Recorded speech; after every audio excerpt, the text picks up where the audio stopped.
it's Groucho Marx in You Bet Your Life. Brought to you tonight by Lever Brothers, makers of Blue Liquid Whisk, the full-range detergent. Whisk is the liquid way to your cleanest wash.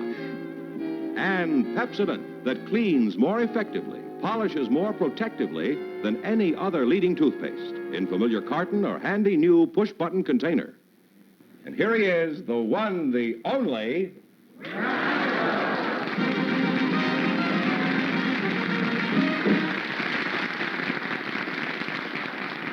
You may not believe this, but it's me again with a chance for each of our couples to win a lot of money, as much as $10,000. And if any of them say the secret word, our Duck will come down and pay him an extra $100. This is the word right here. Okay, Duck, back to the stratosphere. And Groucho, we'll meet our first couple just as soon as we take care of some very important business.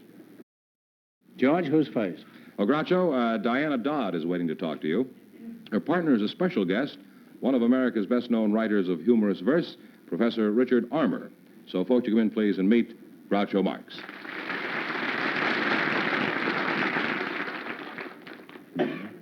Well, if either of you say the secret word, you get an extra $100.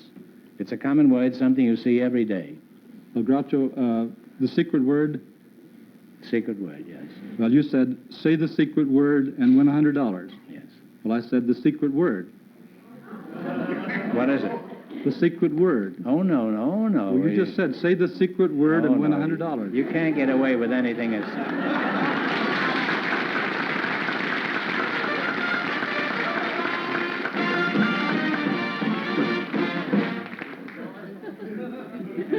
Did he say What is the secret word? The secret word.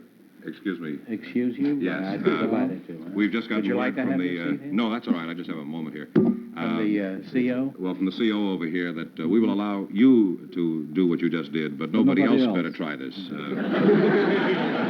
what they said. Yeah.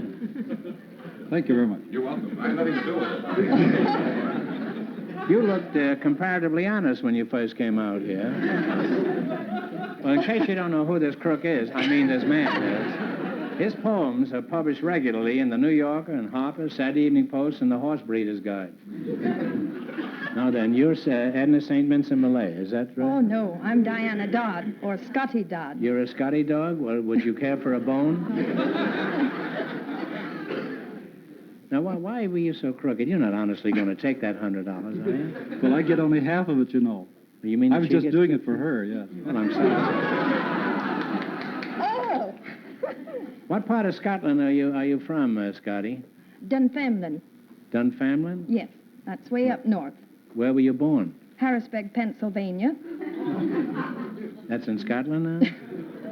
Well, let's have it, Scotty. What were you doing in Pennsylvania that you couldn't do in Scotland? Well, my dad was a wildcatter in the oil business, and he was over here, and I came along. Your father was a tomcatter in the oil business? Huh? No, a wildcatter. You were born in Pennsylvania? You were a minor at the time, I guess, huh? 2 weeks old when I went back to Scotland. Aye. Are you really going to give her $50 of that money? I have to. Yeah. That's part of the regulation here. Yeah. You would prefer keeping it, wouldn't you? Well, I think so, yes. You have You have a fairly wide streak of larceny in you, haven't you? You say, how long ago was it when your father was tomcatting around Pennsylvania? He wasn't tomcatting, he was wildcatting, and it was 40-odd years ago. Well, is there a difference between tomcatting and wildcatting? I don't know what tomcatting is. Well, I do, and the subject is closed. Say, Professor, would you mind explaining to the little lady what tomcatting is? Want me to do it here? Yeah.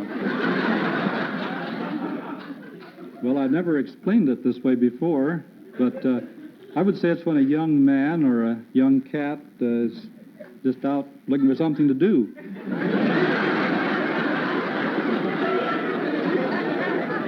That's one of the prettiest euphemisms I've heard this year. Well, I said looking for something to do, like going to the public library. Oh, I see. Or, yes, you see a lot of cool cats at the public library. Going to a concert or something like that. Yes. Well, you're a real expert on the subject, aren't you? Apparently, a professor's life is not an idle one. You are a professor, huh? That's right. Professor Armour. Now, let's discuss you. For example, as a professor, just what do you profess? Well, English literature. I teach mainly Chaucer and the Romantic poets at Scripps College in Claremont, California. Oh, I thought that was where they had fishing or something in Scripps College. And you're thinking of the Institute of Oceanography. Oh, am I? Mm-hmm. I was thinking of her right now. I don't know. Now, what kind of a college is Scripps? Do they have a good football team there? Well, I don't think we do very well. It's a women's college. Well, they do as well as some of the men's colleges I know. Are you married, Dick? Well, I have a wife. Well, that hardly answers my question. How long you been married? We celebrated our 25th wedding anniversary last year. Celebrated? Well, we commemorated it. We observed it? Had a few people in. Oh. Let them fix it themselves. Well, I presume as a leading poet, you commemorated this with some suitable verse? Well, we did send out invitations in the form of verse. That was a bad idea because it got us a good many replies in verse. Mm-hmm. But I think probably more appropriate were some lines I wrote a little bit earlier than this called Middle Age. When did you write this? Well, not very much earlier. But the lines were, middle age is a time of life that a man first notices in his wife. It's rather tragic, isn't it? Well, how did you meet your wife, Dick? We were in school together from the first grade. And, she nailed you early, huh? No, I wasn't nailed yet. I would say that along about high school, and I was a very shy young fellow, I kept a list. You certainly overcome that, all right. Well, I kept a list of the 3 girls I admired most, but was too shy to do anything about. And the girl I ultimately married was on that list in last place. Just made it. Reminds me of a certain ball club. Well, why did you marry her, Dick? Well, there's a little more to it. In the first place, I became more interested, actually, when I met her some years later in a bakery. But what'd you sing? Looky, looky, looky, here comes Cookie? But then it was some years later... I like the way he ignores everything I say. On the other hand, I'm ignoring everything he's saying. Well, what happened? There you were both standing in the bakery. Well, it's just that I became more interested than I had been before. You had this little bag of cookies that you were taking home to Grandma? That's right. That's about it. You have the picture. Now, what about you, Scotty? Are you married? No, I'm a widow, unfortunately. Oh, well, I'm sorry to hear that. Are you going to try it again? Oh, yes, indeedy. As a matter of fact, at the present time, I'm a career girl by choice. Well, do you have any particular ideas about the type of man you'd like to marry? I mean, should he be rich, poor, tall, short, or what? Well, I'd like him to have money and have a very extensive vocabulary. Well, what about Dickie? He's got a very extensive vocabulary. He's also got a wife. Yes. Why is a good vocabulary necessary? Well, when the time comes and we get up at the altar in front of the picture, I want him to be able to say, I do. That has to be the extent of his vocabulary? Well, is there Yes. anything about a man that you wouldn't like? I loathe mustaches. Well, there's nobody asking you to grow one, you know. Well, Dick, let's talk about your writing. I know that you publish an awful lot of books. How many books have you had published? 18, Groucho. 18 books of all poetry? No, but more of them are prose. About, I think, 6 or 7 are verse. I started out writing serious scholarly books on 19th century writers.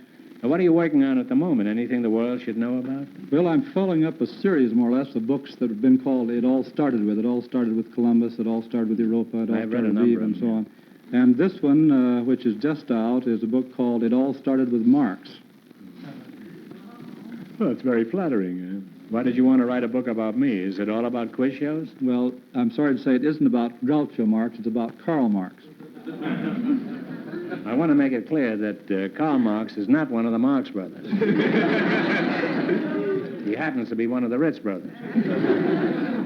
And what is this book about? Well, it's a humorous, satiric history of Russia and communism. I think it's the first book-length spoof of communism. It tries to make it ridiculous and sometimes doesn't have to try very hard. Dick, you're certainly well known for your short voice. Could you give us some of your better-known ones? Well, unfortunately, probably the best-known and most quoted piece is the one I dislike most, called Going to Extremes. And simply, shake and shake the catsup bottle. None will come, and then a lottle. That's very true, because I've got a lot of it on 3 of my vests at home. You know, I didn't know you wrote that. I thought that was either Longfellow or Heinz 57. You know, I've got one something like that, you know. He who opens the pickle jar needs dynamite and a long crowbar. How did you like that? Well, I'm glad I didn't write it. Well, it may surprise you to know that that was written by T.S. Eliot. Now, which of the thousands of poems that you've published is your own favorite? Well, that's very hard to tell. But, I know, it was hard to ask, too, but... Thank you, anyhow. I think if I were... I'd better give you the most recent one rather than a favorite one. How about that? I've got one, in fact, that I just wrote, and it's the title, very, very succinct, brief, to-the-point title is To Groucho. Mm-hmm. And then it gets rather sentimental as it goes on. I'll bet. Most poets write of meadowlarks. I sing instead of Groucho Marx. His lustrous eyes, each like a star, his noble brow, his sweet cigar, his manly stride, his soft mustache, his easy way with sponsors' cash, his massive shoulders, brawny arms, his intellect, his many charms. In short, and lest the truth I stray from... Here it comes now. A man to keep your wife away from.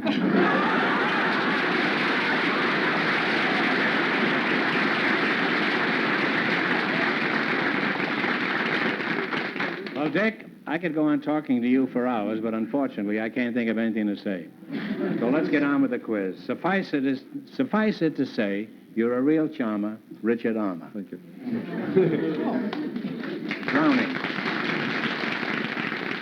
Browning King and Company, I mean, that store on Broadway. And now we're going to play You Bet Your Life. You understand how to play this game? You understand how to play this? Yes, indeed. Now, you're partners on this game, and I understand that you have picked a category, and the category is foreign words and phrases. Is that right? And you ought to be very good at this, and you should be ashamed. She's Scottish, and I thought she might have some Scottish phrases.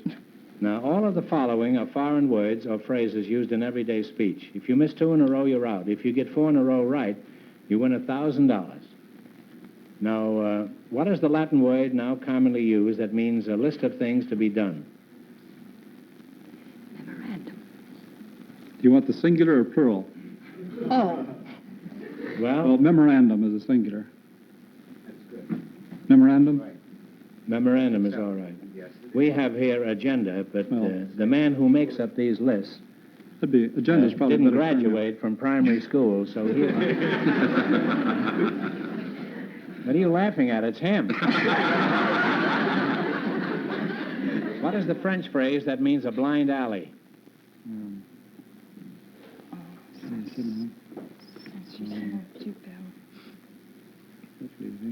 Oh. Hurry up. We're going to miss out. We get this one. No. Well, you ought to know this. Sure, I It's a know. cul-de-sac. Oh, sure. Oh, sure. You now That's what have the women are wearing now, you know. No. you now have one wrong.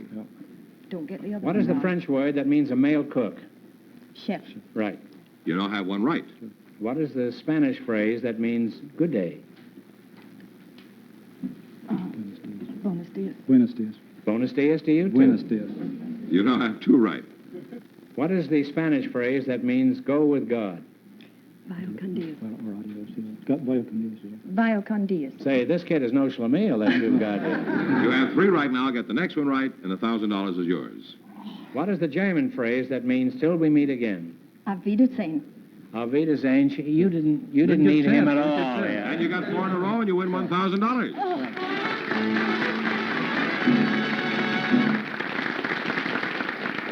Aren't you going to give her a big kiss for answering all those questions?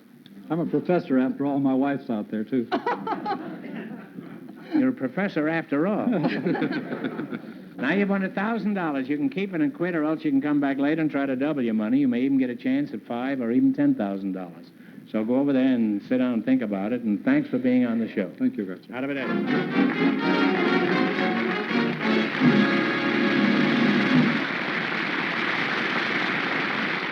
If wash day still finds you taking a powder, I mean a laundry powder, it's time you heard the good word about liquid whisk. Groucho, Rita Bopp is waiting to talk to you. You read it what? Rita Bopp. You do? How often? This is a lady's name. Rita Bopp is waiting to talk to you. you Her read partner... it? I never read a Bopp. Well, her partner is a I special... never hoped to read one. But I can tell you anyhow, I'd rather read than be one. Rita Bopp is waiting to talk to you, and her partner... You know that poem? Which one? I've never met a purple cow.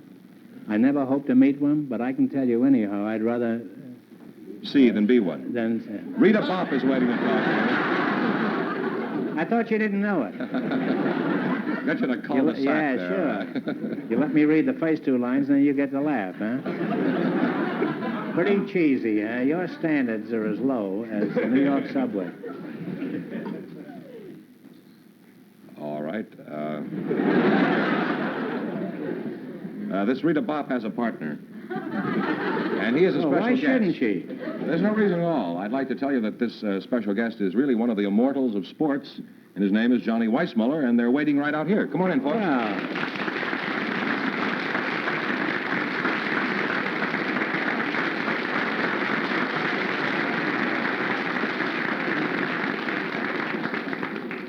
I thought he'd swim in. Johnny Weissmuller, huh? Well, welcome to the Blackboard Jungle. Thank you. How's that?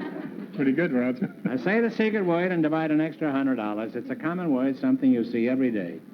Johnny Weissmuller, glad to see you. Thank you, Groucho. I know you're probably one of the greatest swimmers who ever lived, probably the greatest, but most people will remember you as Tarzan of the Apes, isn't that true? That's correct, Carl. And they'll remember me as one of the apes. Now, me Groucho, you Jane? No, Rita Bopp. I beg your pardon, what did you say? My name is Rita Bopp. Do you want to bop somebody? Well, don't look at me. Bop him. You're a big one, Rita. How tall are you? Well, at the moment I'm 6'2". Just a moment, yeah.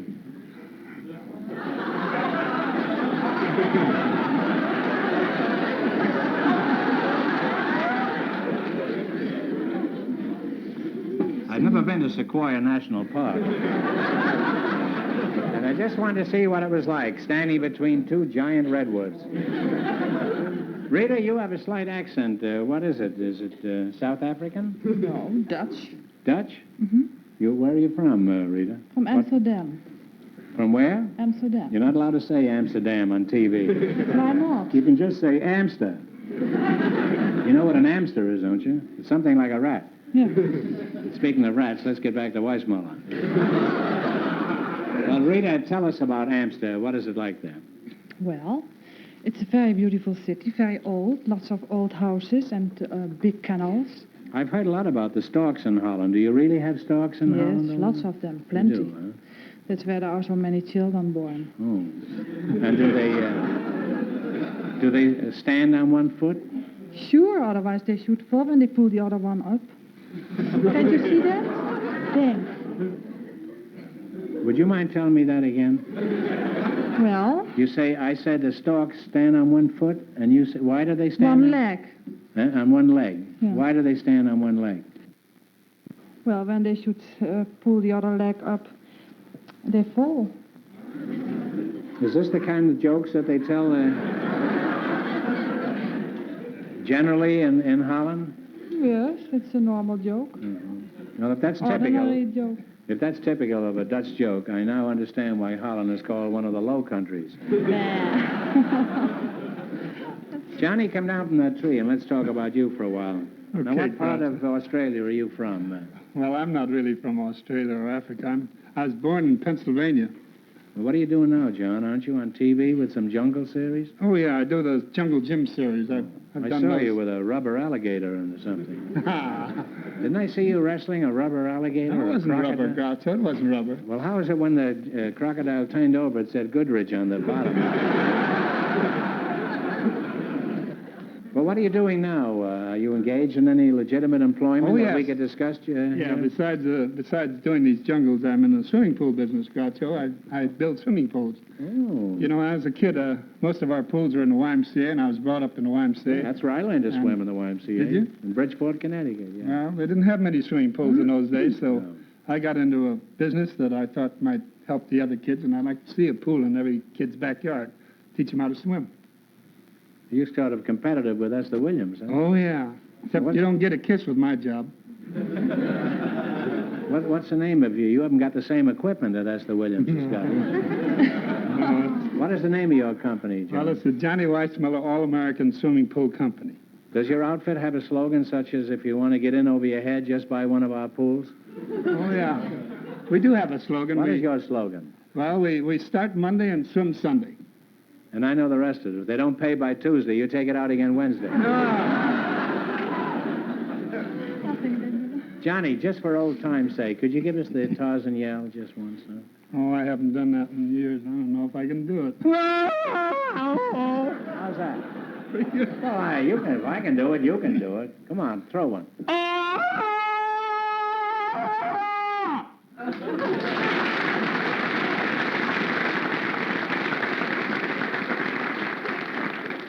The Goodrich Company just declared another dividend. Now, Johnny, I haven't heard a yell like that since I got my last income tax bill.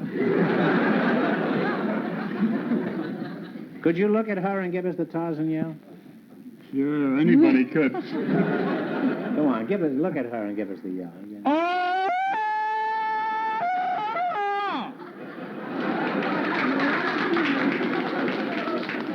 Honey, he wants you. Well, I hate to break up this very interesting conversation, but it's been fun talking to you, Rita, and to you, Johnny. But the time has come to play You Bet Your Life, so let's get started. Now, you've chosen the world's largest city. Remember your partner, so answer between you before you answer. You selected the world's largest cities. The cities in this quiz were taken from the latest world census figures. If you miss 2 in a row, you're out. If you get 4 in a row right, you win $1,000. Now, what is the largest city in Argentina? Talk it over.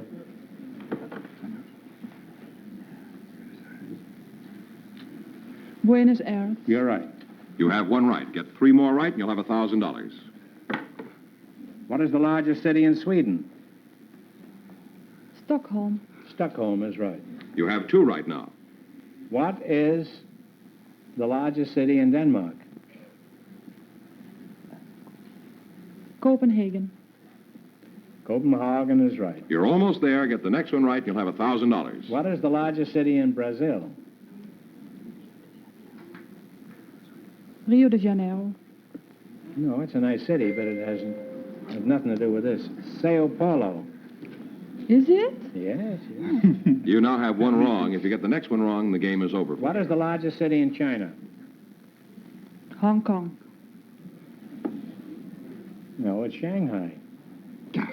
Well, you got 2 wrong in a row. I'm sorry you missed 2 in a row, so we don't want you to go away empty-handed. I'm going to ask you one more question for $100. What do you call the white of an egg? What? The white of an egg.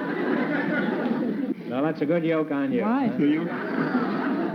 That's all right. Sorry you didn't win more, but thanks anyway for being with us. You bet your life. Sorry you didn't win more.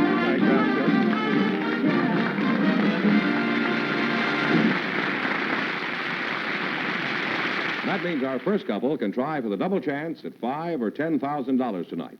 We'll know the decision after these words from our alternate sponsor. George, we're ready to see who wants to get a crack at all this money. All right, Groucho. Anybody alive out there? Yes, Mary Dodd and Professor Richard Armour. Would you come out, please? Well, you won $1,000 so far. If you decide to try for the big money and you fail, you wind up with a total of $500. Now, what do you propose to do? Groucho, I've come to a cul-de-sac. Have you? Is that near Sequoia? I promised before the program that I would give the $500 if I won at 2 Scripps College, and I don't feel I should gamble their money. In other words, you're going to keep the money and do a Scripps tease. Is that right? Thank you. Now, what about Scotty over here? Well, I'd You're like gonna- to take a chance, but unfortunately I injured my hand and I've not been working. So the $500 is a godsend and it'll help me get back on my feet. Well, that's your privilege. Congratulations for winning the 1,000, and thanks for being on the show. You bet your life. It was nice having you both up here. Thank you. Arrivederci.